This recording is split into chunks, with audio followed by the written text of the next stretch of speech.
Hello everyone, thanks for joining.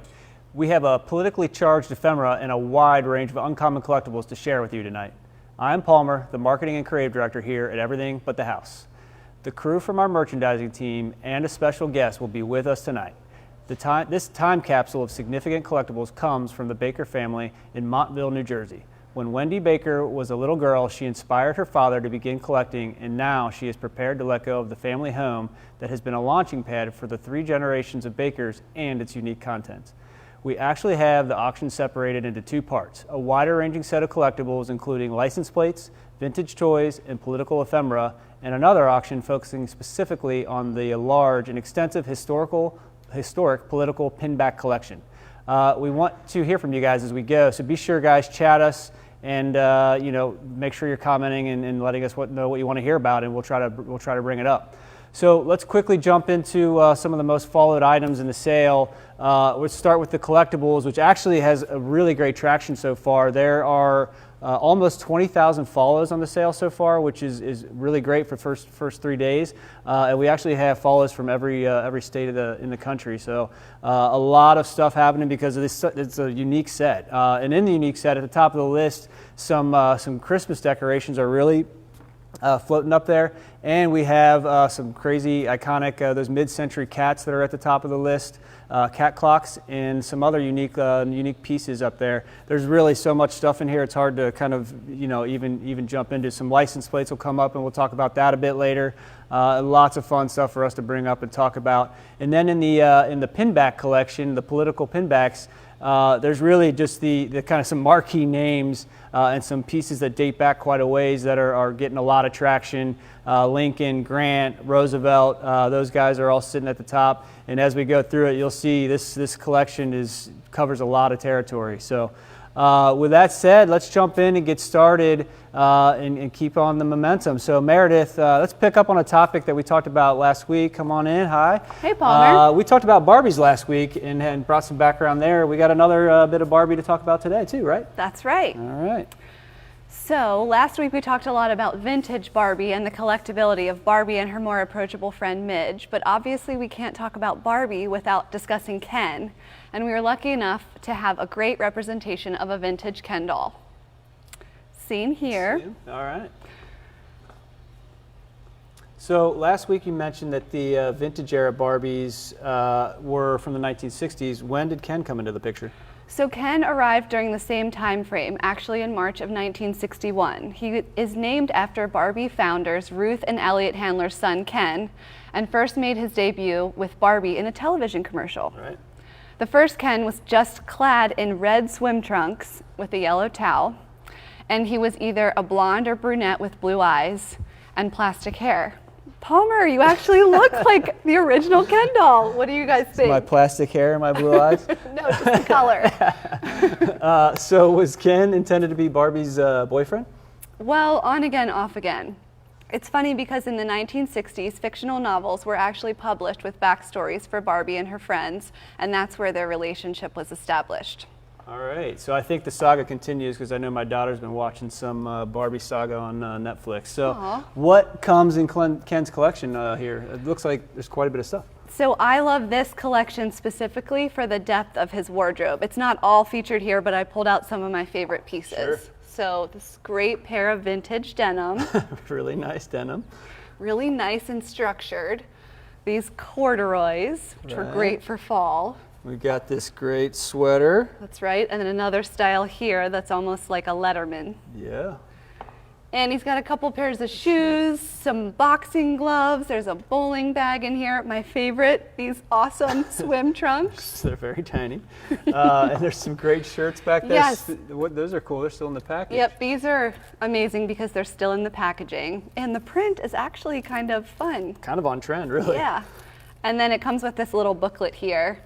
There's also sewing patterns for more additional outfits. And of course, I cannot forget the sombrero. Right. So just to note, also, I wanted to just call your attention to, there's a separate lot included in this collection as well.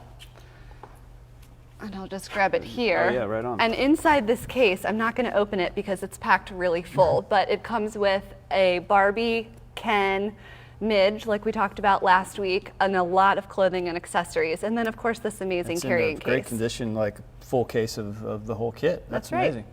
Well, thank you, Meredith. Thank you. So I want to call out that the Baker Family Estate is another featured estate in our upcoming TV series. Be sure to follow your favorites and do your final bidding on live.ebth.com for a chance to be featured on the show. And don't forget to chat us along as you go.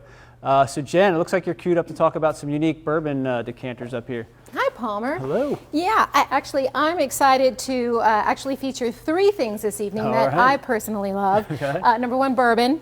Number 2, Christmas, and finally, Dachshunds. All right, so let's start with my favorite, bourbon. All right, good choice, excellent idea. We actually really have a fun collection of vintage Jim Beam bourbon decanters, politically themed, which is rather timely. Each pair of decanters features both the elephant and the donkey, which of course represents the 2 political parties. One set depicts the opposing side as boxers. Yep. And the other one in clown suits. What do you think? You think they're making a statement? I think so. Pretty obvious. So the first pair was designed in 1964, and you may recall that this was the year that the Democratic President Lyndon B. Johnson defeated Barry Goldwater. And the second set of decanters over on this side, dressed in the clown suits, they were released in 1968, and this was the year that was really considered one of the bloodiest in American politics.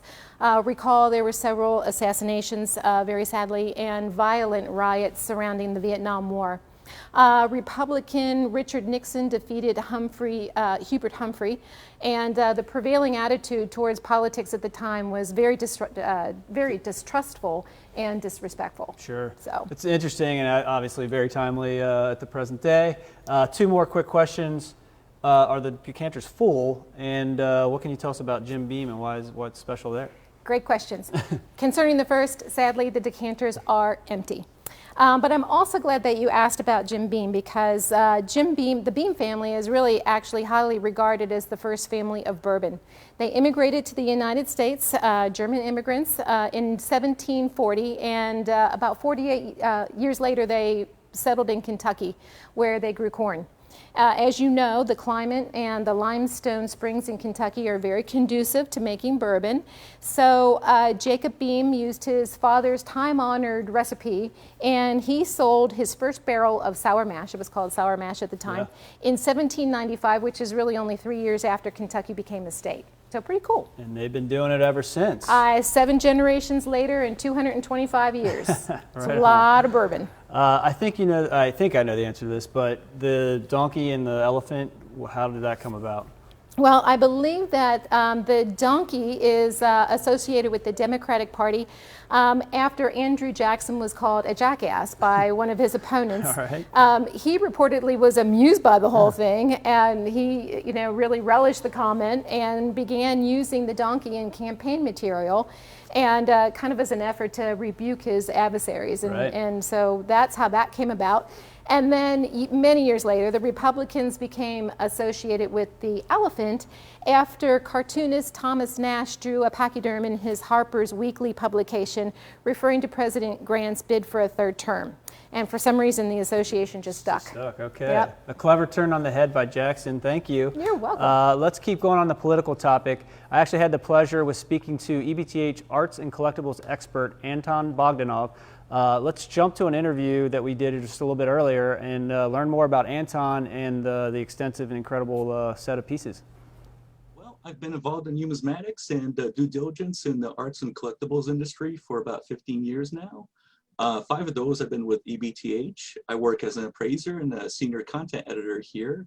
So my primary job is to assist our catalog teams and clients with authentication and provenance research across the spectrum of all the categories. Let's jump in with coins and tell us a little bit about the collection itself and what's kind of important about it as a whole, and then we can talk about a few of the pieces. Sure. Well, as a whole, the collection spans from the late 19th to early 21st century. We see an assortment of U.S. silver coinage as well as currency. We're talking about silver certificates, legal tender notes, Federal Reserve notes. There's also a selection of U.S. Mint proof sets, tokens, and some novelty items that you would expect to see in a sizable collection. I believe there's a Morgan silver dollar that was inset in an ornate brass buckle in there somewhere. So other little small tidbits like that. Nice, nice. Why don't you show us a few of the pieces that you wanted to talk about that are significant? Sure. Well, let's get started with, we have a Whitman album, of course, the classic Whitman Blue coin album, and it's a complete set of piece silver dollars. Of course, the piece dollar, it's a successor to the Morgan silver dollar, and we see more of that French influence design by medalist Anthony de Francisci. So what the collection holds is you're getting a span of the series 1921 to 1935, and that includes the key dates here. These are all 90% silver coins. They're silver dollar size. They're 90% silver, 10% copper. Each one weighs about 26.7 grams when they're uncirculated. Most of these examples are circulated, but it is the complete collection. Not only do we have the silver dollar set in the Whitman album, but we have some others. We have a complete set of Walking Liberty half dollars. That'd be 1941 to 1947. These are designed by Adolph A. Weinman. The metal content is the same as the silver dollars. They're 90% silver coinage. We also have, let's see, we have a collection of American silver eagles. Now these are bullion coinage, meaning they're 99.9% silver as opposed to 90% silver. Sure. The collection includes some of the lower mintage coins. We have 94, 96 in there, 1986. It spans 1986 through 2003. So all of the American Silver Eagles of the series should be in that album. Nice. Very cool. I mean, so there's a few of the Whitman books in there, which is cool, and there's some other coins from there. That's awesome. Let's jump over and talk about the Pinbacks. I think that's one of the things that we're all super excited about. Pretty extensive collection as far as the biggest I've seen. So why don't you tell us a little bit about the background on that collection, and then why pins and Pinbacks are so important? Sure. Well, just to get started on the collection, this is one of the most complete and extensive political memorabilia collections that we've had the pleasure of working with. We're not talking about hundreds of pins, we're talking about thousands of not only celluloid, but tin litho political buttons, some dating back to as early as the mid-19th century. The family that collected these, they were involved with APIC, and some of you may know that's American Political Item Collectors. It's a organization for the hobbyist collector of political memorabilia. And they were involved with that organization as early as the 1970s. Sorting through some of these lots, you can see that they dedicated so much time and care, and they really were involved in the hobby. And it's spectacular to see just a collection like this grow over a lifetime, or someone's hobbyist lifetime, where they put bits and pieces in every few years, and then over time they assemble something that's really sizable and important. Yeah, it was cool to see. There's a lot of ephemera as well as the pins that kind of combine these two sales. A bunch of Roosevelt stuff, whether it's Franklin or Teddy. And then, and like you said, it's spanning generations. There's a whole bunch of significant license plates that are like political that I thought were really cool. But I think we have like 5 pins that you kind of pulled out as kind of some of your favorites, or at least some of the most maybe rare and significant. So why don't you run down that top 5? Sure. Well, first off, we have really an exceptionally rare Charles Evans Hughes Lincoln Hughes Club celluloid button. Now the design, it shows you a photographic portrait of Charles Hughes, and it's next to an illustrated profile of Abraham Lincoln. Now the profile that you see, it's actually something that you might be familiar with. It's after the famed Berger photograph. And if you haven't heard of the Berger photograph, just take a look through your pocket change and you may find, one of these Lincoln pennies. And that same profile, that it's based off the same photograph, the design there. So what we have is 2 side-by-side profiles with commemorative dates, 1860 to 1864, 1916, which is when this political campaign was issued and the button was issued. And then we have Union Bug, which is a little insignia on the curl of the button, and it shows you the union manufacturer want to know their presence on the button. If you turn around, and you'll see the back papers, it's a little printed imprint, and it slides inside of the back edge of the button, and it shows the manufacturer's marks of the firm Deges and Clust. For reference, it's in the Hake Guide. It's number 63. Then we have another really exceptionally rare button. It's the 1920 Republican candidates button. What we have is profiles of Warren Harding for president, Calvin Coolidge for vice president, and Penrose for senator. And this one we call a Triget. Normally for a Juget button, you have two candidates side by side on one design image. And this one, it's a little bit more scarce. It's called a Triget. We have three candidates. What also is interesting about this button, it's the 1.75 inch size, which is the rarer of the two sizes that this button was issued in. If you look at the design, it features three oval portraits over a rising sun. There's a patriotic crossed flag motif. Again, we see the Union bug to the margin. We see the maker's mark of J.H. Shaw and Co. of Philadelphia to the curl. And we see a stamped Union mark to the reverse. Now, the large size normally did not come with back paper, so they actually die stamped the impression of the Union mark, and it's a really beautiful strike. Yeah. This one is the smaller size you could reference in the Hake Guides as number 25, but the larger size that we have, it hasn't been featured in many references. In 2014, it was known that 3 examples were known to exist. So this might be the 4th. This might be one of those 3. It's really scarce, and it's really a pleasure to see it come into sale. That's incredible, extremely rare. So the Triget, was that produced because of the influence in a certain region, or because they felt adding the senator was going to kind of buoy the ticket? Yeah, you want to have as many candidates on one ticket as possible, and if someone is lesser known, it's going to bring recognition to their campaign. And if we talk about another button, this one's again a celluloid button that's quite scarce. We have a Theodore Roosevelt San Juan Hill Rough Rider pinback. It's a really colorful, beautiful design. It features an illustrated portrait of Roosevelt on horseback with the American flag over San Juan Hill to the upper right corner. This one is manufactured by the firm Whitehead and Hogue Co. It does have a back paper with additional text, which we normally don't see. Additional text reads, "Send orders to the National Campaign Button Company." This one's a reference in the Hake Guides as number 71.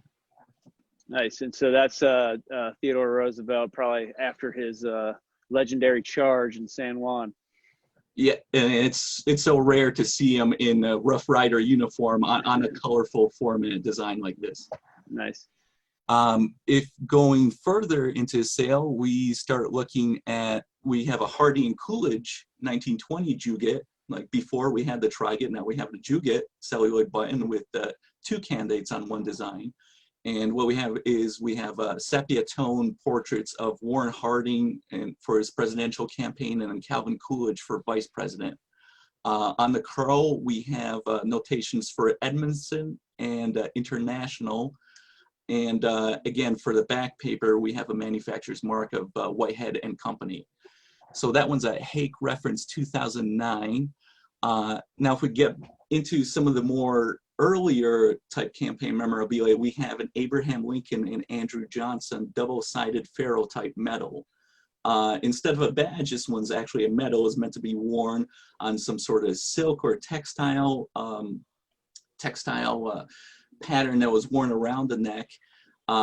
If we look into the center portraits of the button, we have a ferrule type portrait, which is essentially a tintype.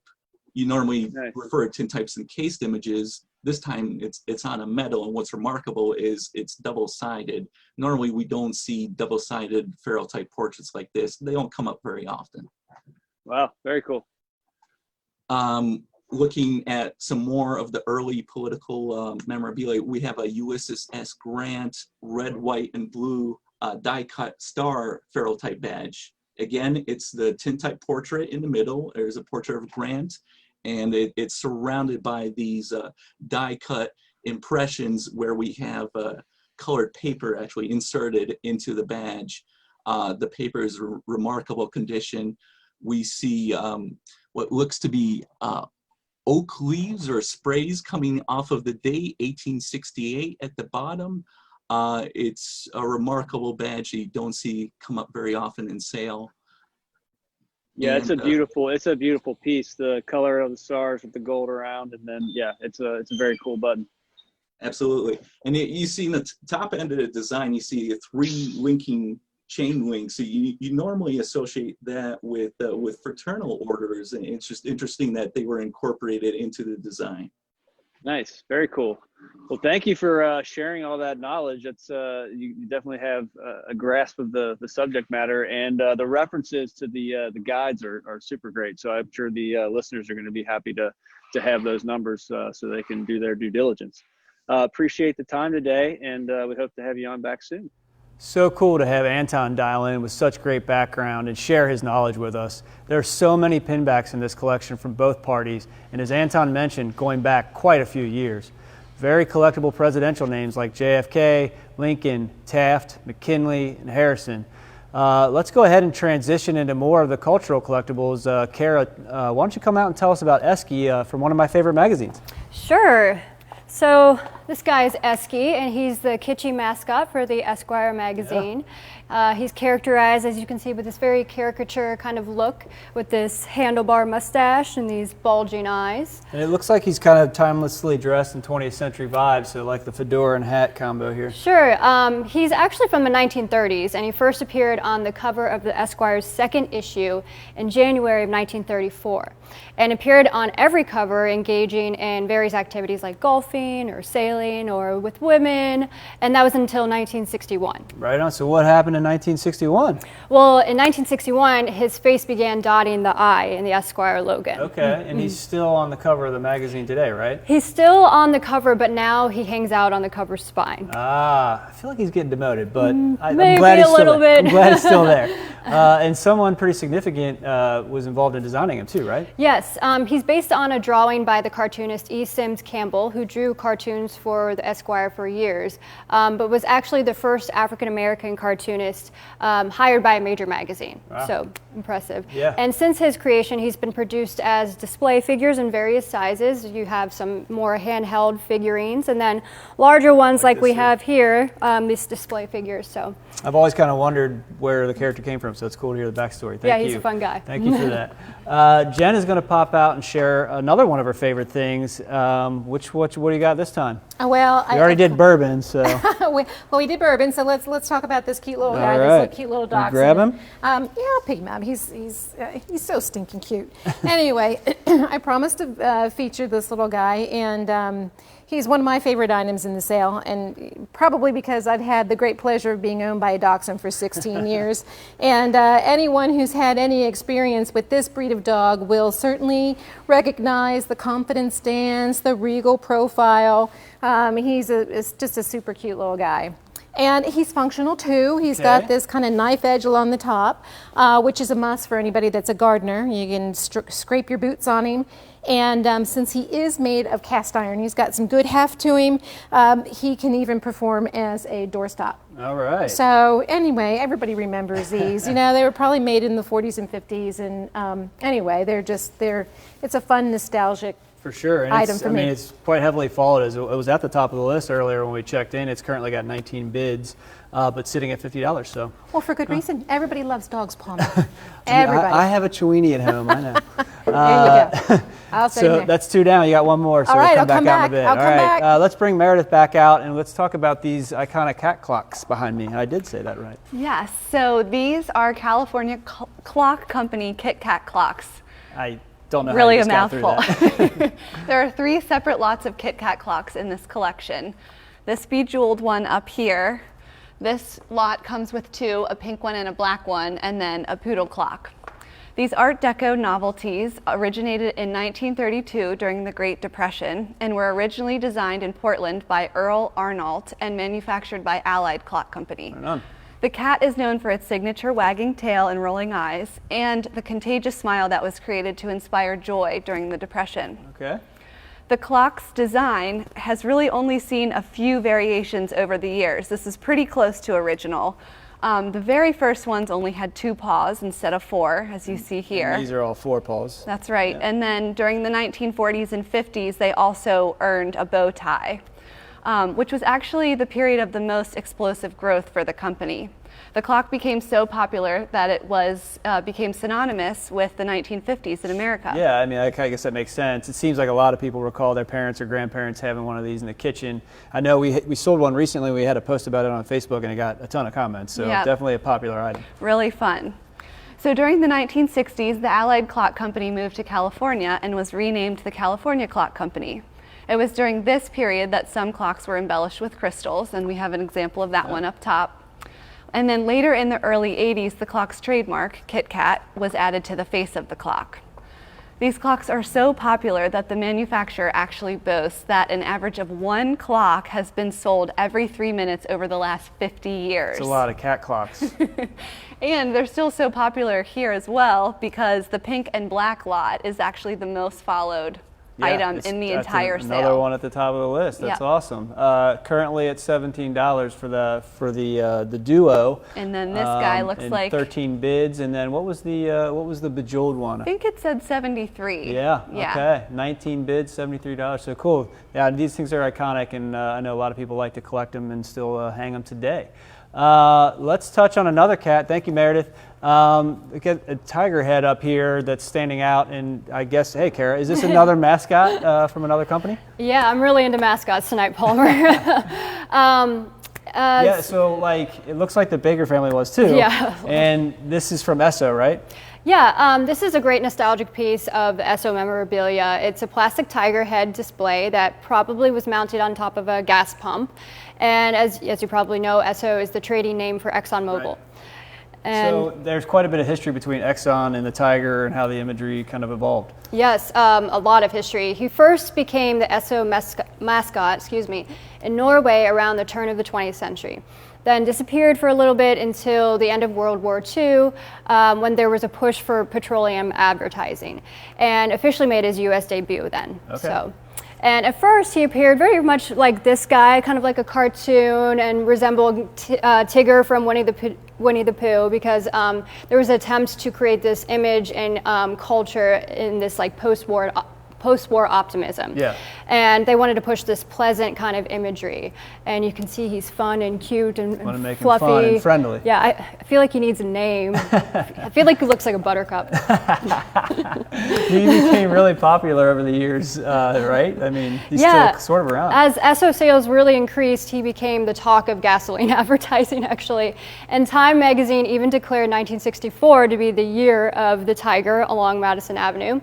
And then the campaign started to include pictures of tiger tails emerging from gas tanks and gas pumps. They would put faux tiger tails underneath to make it look like a tiger was inside. And then they even made their slogan, "Put a tiger in your tank." The tiger was featured in numerous platforms, including billboards, commercials, and even songs. There were songs written about him. So that's crazy. Yeah, so yeah. I mean, the longevity of this tiger is pretty impressive with that brand.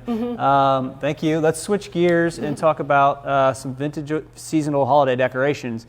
Jen's got some stuff coming just in time for the upcoming season, so let's bring it out. What we got? Yeah, well, I'll bring this out, and I'm going to try to tilt it forward I'll without. help you do that. Yeah, so everybody can get a good look without tipping them all the way tipping them over. out, exactly. So anyway, I love decorating at Christmas and using vintage ornaments. You know, they evoke such great, memories and nostalgia.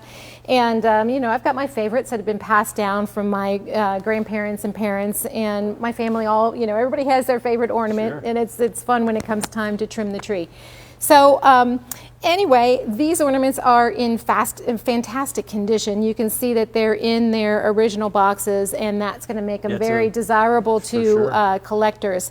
I've seen people that use these vintage ornaments to decorate the Christmas tree, and sometimes they use them like all in shades of blue, or they'll pick a single colorway, exactly, or sometimes they'll pepper them. Yeah, or sometimes they just like these, you know, fantastic shapes. I'll try to hold one up very, very, very gently. Anyway, they're just fantastic, and they're going to be really popular items in this sale. We saw it earlier. A lot of the ornaments are at the top of the list. So, I mean, I love carrying on the legacy of ornaments in our family too. So, shiny bright ornaments are pretty collected. Actually, yes, and this sale offers a nice variety. There's several different lots, and many of them are made by Shiny Bright. As a matter of fact, Shiny Bright made the most popular Christmas ornaments throughout the 1940s and the 1950s. Okay.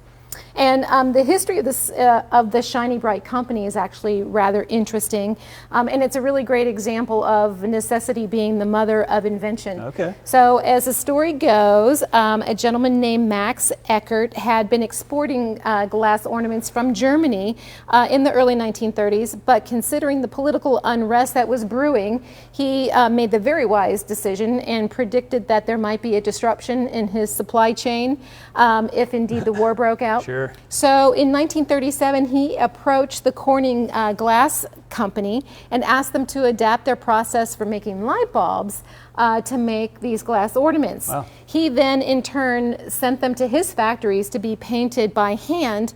And the fact that Shiny Bright ornaments were made in America was really stressed as a selling point right at, after World War II. After World War II. Exactly. So the company prospered, and actually it was bought by Christopher Radko in the 1990s. Another name synonymous with ornaments. Exactly. All right. I mean, this is getting me excited for the upcoming festivities. Yep, it's going to be right around the corner here. Be here right before we know it. All right. All right, I got these. Thank you. Remember to chat any questions or comments you guys have before we wrap up. The Baker family has another collection prominently showing up in the sale. We got some license plates. There's some really unique ones and some old ones, and of course some political versions, as is the theme with a lot of what's going on here. So Kara's going to come on and tell us about this bear-shaped plate up here. I've never seen that before. What's that about? Yeah, I just wanted to point out, though, that the Christmas ornaments just jumped to the most followed items now, so that's pretty exciting. Right on, all right. But yeah, let's talk about this. Everybody's getting ready. Yeah, let's talk about this bear license plate. Well, Palmer, if you see a license plate that's on a car that's shaped like a bear, you know you're very far north, because that was the license plate for the Canadian Northwest, is the license plate for the Canadian Northwest Territories. And it's actually a polar bear, and it was first issued in 1970 to celebrate the centennial of the Northwest Territories. So how did they decide on the polar bear? It was supposedly proposed by a child in school who entered a design contest. Oh, that's interesting. Yeah, it's fun. And little did this child know this license plate would win the Plate of the Year award. Nice. And it became so popular that the polar bear shape would continue to be the license plate from then on. Wow. And it's also the registered trademark of the government of the Northwest Territories. What makes this plate that we have so rare is that it's from the very year the plate was first introduced. You can see it says, see the stamp. Yeah, 1970. And then it's marked with PS here, which means it was used on a public service vehicle. And then the color is kind of unique, so it's not like your typical white license plate. Yeah, that's something else that makes this one particularly rare as well, because there have been only 2 years that they had white letters on this Arctic blue background, and that was the first year they issued. So white every other year? So 1970, 1972, they had the blue, and then every other year they had a white background until 2010, when they started having nature scenes in the background. Right on. Very cool. Yep. All right. That's a lot about it in one license plate. So there's more? There's more. There's a little drama that went on. Some controversy around this license plate in 1999, when the northeast portion of the territory, called Nunavut, separated from them, and the two regions argued over which territory could keep the bear. Nunavut argued that since the majority of the polar bears actually lived in their region, they should get to keep it. They did end up with a compromise, though. So they both. I'm glad they worked it all out. Yeah, they both kept the bear. So. All right. So actually, it looks like there's some commentary about the FDR plates that I think are right behind me. They are the fourth highest bid right now in this particular part of the auction, with 30 bids at $250, and obviously very cool historic plates. Yeah, they're great. So those are right up here behind me. Appreciate it. Any other comments or any other questions that were coming in online, guys, before we wrap it up? All right. Looks like that may be it. I don't know. Kara's got a hold of something that we've been interested in. Yeah. We just had to show this, Palmer. We thought you might like this guy. So. What is happening here? Let's see. Oh it's no! Stuck. Does anybody else want to try this? Don't. Well, that was worth the struggle. It's a little bit of a fail there, but I don't know. I think it worked out in the end. All right, it's incredible to see. Well, sorry, I need to introduce that guy. He's Weepy the Wee Wee, and he's part of one of the vintage toy lots. So anyway, sorry. Incredible to see so many collectibles with such cultural relevance in one place. The age and breadth of the political pieces representing so many important figures and some forgotten ones in our government history is pretty remarkable, and it was a lot of fun to sift through these. We'll be back live on Sunday the 4th to provide an update on the Baker family collectibles and help guide you through the ending action. Just remember that Sunday night is another chance for your bidding to be featured in our upcoming TV series. The Baker family will be one of the episodes. So turn on the video capture feature in the upper right corner on live.ebth.com and make sure your camera's set up well to provide a clear image for the producers. As always, that night we're going to be going over several auctions closing, and we'll be bouncing back a bit. We'll definitely be featuring these two again and talking about seeing where things are at. I'm actually looking at some of the pins right now, and I know the Lincoln Hughes pin is at the top as the highest bid. And some of the other pins are starting to gain some real traction. So we look forward to seeing you guys on Sunday night. Until then, keep living the uncommon life. Happy bidding. Thank you.